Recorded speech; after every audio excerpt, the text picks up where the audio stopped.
Hello, everybody. Welcome back, and thank you for stopping in. Now, today I don't really have a general topic. I'm just gonna basically come up here and yap for about 8 minutes so I can get enough runtime to put in mid-roll ads for YouTube, so your boy can get paid.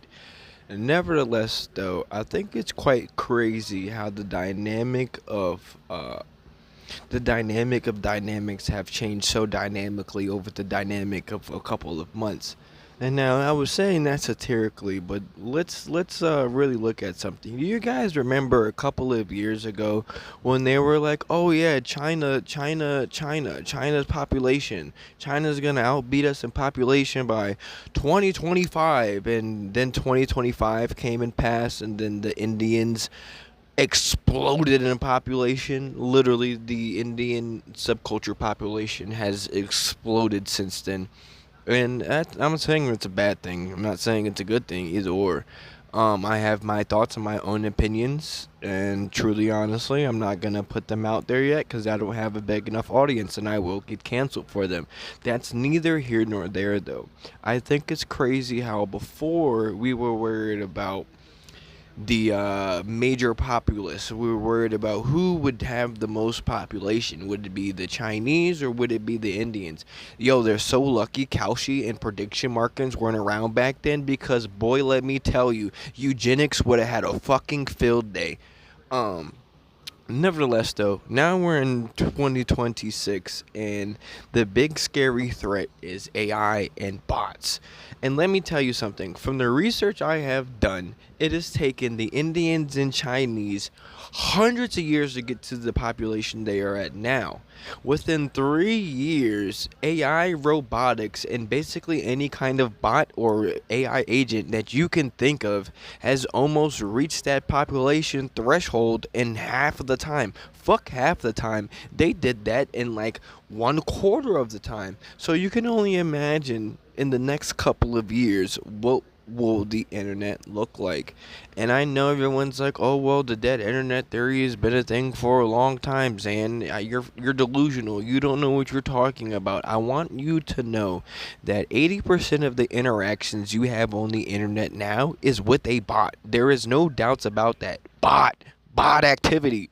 um Nevertheless, though, in the future, it is going to be a lot worse. Like I said in my other video, me and my daughters sit down from time to time and we do the AI detection. I would hate for my daughter to be misled in the future by someone who doesn't even exist in the real world. That is a very scary thought to me. So I would like to prepare the people who I know are going to be vulnerable to it. Not saying that I'm bigger than the program.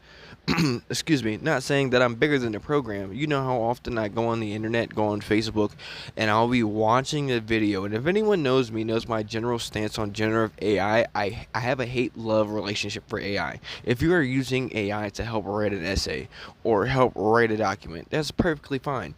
But if you are using AI to literally steal careers or, hey, Chat GPT, do this in Ghibli style 3.5, or we're like, bro, you are a loser, and this is the reason why we only have 13 years of water left on the planet.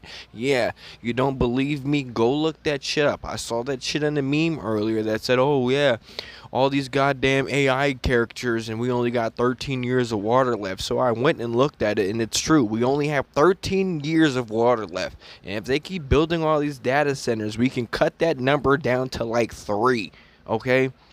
Science is not that far along yet for us to have super H2O.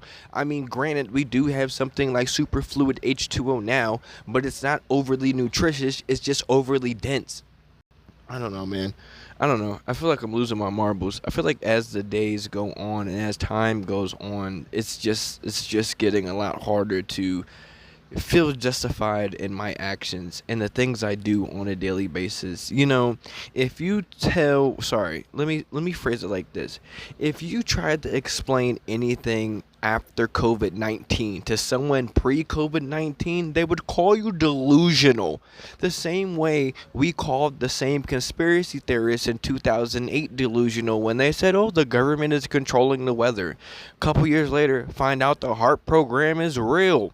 It's just certain things like that that I feel like it draws a even finer line of division between us, because there's no right or wrong answer of what is right and wrong to believe. And I know that sounds crazy, but if you really think about what I'm saying, there are people who are overly justified and feel like they are overly justified in some of the most craziest things. And I am one of them. I feel overly justified in some of my absurd rhetorical positions. And that's just the way it is. That's just life. That's just people.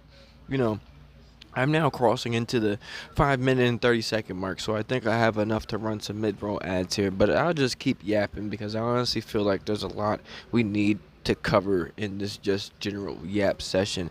When I came up here, I said that I did not have a general consensus for this video. When I started this video, I was talking about the populace and how we were worried about statistics and all that others. I said an analogy that I don't really quite remember right now. When I replay the video back, I'll go get it. Mind you, this will not be edited. I am uploading this directly raw with just probably some captions from an editing app.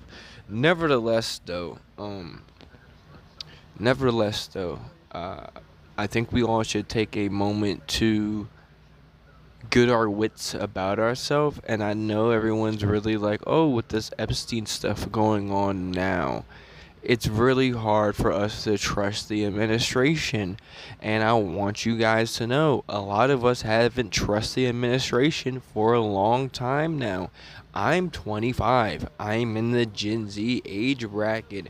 Growing up the way we grew up, a lot of us already knew that some of this stuff was really iffy. A lot of this stuff doesn't add up, you know what I mean? And then we grow older, we get access to the internet, and now we realize that the majority of everything they've been saying is a lie. All my life, I grew up with the idea and indoctrination that China was bad and the Middle East was evil. After high school, I've met some people from the Middle East, and they are some of the fucking most humble people I've ever met in my life.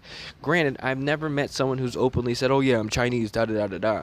But I have spoken to some Asian descendant people on the internet, and they are just openly wholesome and humble about everything that is going on.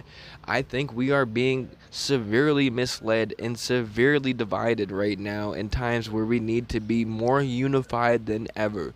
Granted, there's nothing that we can do as the populace to fucking stop the secret shadow cabal that has been operating behind us for years now.